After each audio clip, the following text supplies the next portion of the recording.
আগে ভাবতাম যে জনাব আসিফ নজরুল ইসলাম, ওনার একটা ভিডিও দেখছিলাম। আমি আমি আল্লাহ, আমি যদি একবার এরকম হইতাম। এরকম একটা ভিডিও দেখছেন না? দেখছেন তো? ওনারে লাস্ট 15 বছর মোটামুটি যেই রূপে চিনতাম, ভাবতাম যে এই লোকটা যদি কখনো ক্ষমতায় আসে বা প্রেসিডেন্ট হয়ে যায় অথবা সামহাও একটা জায়গা অ্যাচিভ করে, দেন বাংলাদেশ নতুন কিছু পাবে। কিন্তু শুনতে যেমনই লাগুক, হ্যাঁ, চেটার আগা পাইছে। রাগ হয়ে না ভাই, আজকে প্রচন্ড মেজাজ গরম। কারণ কি, আপনারা সংস্কার শুরু করছেন, একটা দাবি সারা বাংলাদেশের মানুষের যে আসিয়ার যারা অপরাধী বা এই টাইপের যারা অপরাধী, আমার পকেটের টাকা দিয়ে এক বেলা ভাত আমি এদেরকে খাওয়াইতে নারাজ। জেলের মধ্যে এরা যে খাবারটা খাচ্ছে জনগণের ট্যাক্সের টাকায় খাচ্ছে। আজকে আসিফ নজরুলদের হাতে রাষ্ট্রের ক্ষমতা, কিন্তু এই ধর্ষকদের বেলায় তাদের কেন এত ফিরিতি? ধর্ষণের বিচার 90 দিনের মধ্যে হইতে হবে, ক্যারে বেটা। আচ্ছা, আজকে যদি আসিফ নজরুলের মেয়ে, আল্লাহ মাফ করুক, আমরা চাই না, ওনার মেয়ে যদি কোথাও এরকম ধর্ষণের শিকার হইতো, তো তিনি কি কইতেন 90 দিন? ডক্টর ইউনুসের মেয়ে যদি এরকম হইতো, তিনি বলতেন 90 দিন। একজন পিতা হিসাবে রাতের বেলা ধৈর্য আইনা পুরা কি করতো?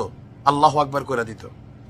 এর বাহিরে কিছু করতো না, কারণ তার হাতে ক্ষমতা আছে। ডিজিএফআই দিয়ে তুলে আনতো, ডিবি দিয়ে তুলে আনতো, র্যাব দিয়ে আনতো, 101 বার ঘটনা করতো। আমরা জানতাম যে কোনো এক সন্ত্রাসীর মৃত্যু হয়েছে, কাকপক্ষীতে টের পাইতো না। আজকে আসিয়ার মার ক্ষমতা নাই, এটাই তো। আজকে আসিয়ার বাবার সেই সক্ষমতা নাই, এটাই তো। আসিয়ার মতন অসংখ্য যারা এই ঘটনাগুলোর শিকার হচ্ছে, তাদের এই ক্ষমতাটা নাই। কেন বাংলাদেশে ধর্ষণের শাস্তি নগদ অন স্পট, যেটা প্রমাণিত, এটা কেন হবে না?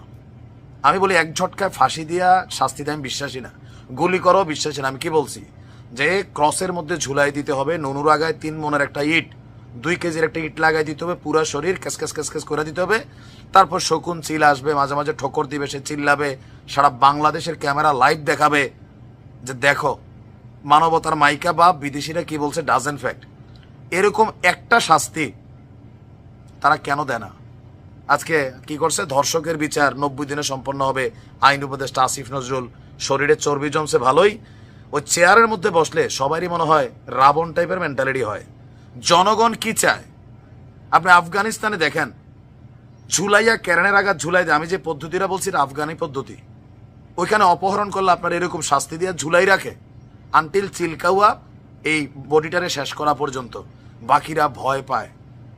আমাদের দেশে এই পর্যন্ত যে আসিয়ার ঘটনায়ও যদি এই ইউনুসের, এই আসিফ নজরুলের, এই অথর্ব, এই স্বরাষ্ট্র উপদেষ্টা জাহাঙ্গীর, এদের ফিলিংস না আসে, কবে আসবে? কোনো একদিন এদের মেয়েরা, তবে এদের মেয়েরা হবে না, এরা রাষ্ট্রের সর্বোচ্চ প্রটোকল নিয়ে হাঁটে, দেশে বিদেশে বউ বাচ্চা ফালে, এদের হবে না ভাই।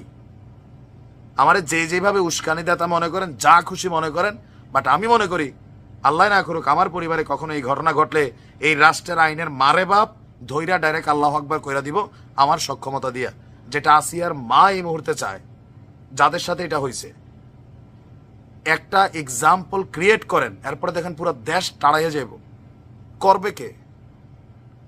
আইনের কি মানে কি? এই আইন দিয়া ফানি খাইবে মানুষ? আমি আসিফ নজরুল এই কর্মকাণ্ডে সন্তুষ্ট হইলাম না। আসলো 90 দিনের বিচার হবে, জামিন হবে না। আরে বেটা, জামিন চাই কে? শাস্তি দৃষ্টান্তমূলক হইতে হবে। এক ঝটকায় মৃত্যু, আমি এটার পক্ষে না। বললাম না, দেশ দেখবে তারে, সে চিল্লাইয়া মৃত্যু মৃত্যু চিল্লাইবে, কিন্তু তার মৃত্যু আসবে না। ভালো থাকুন।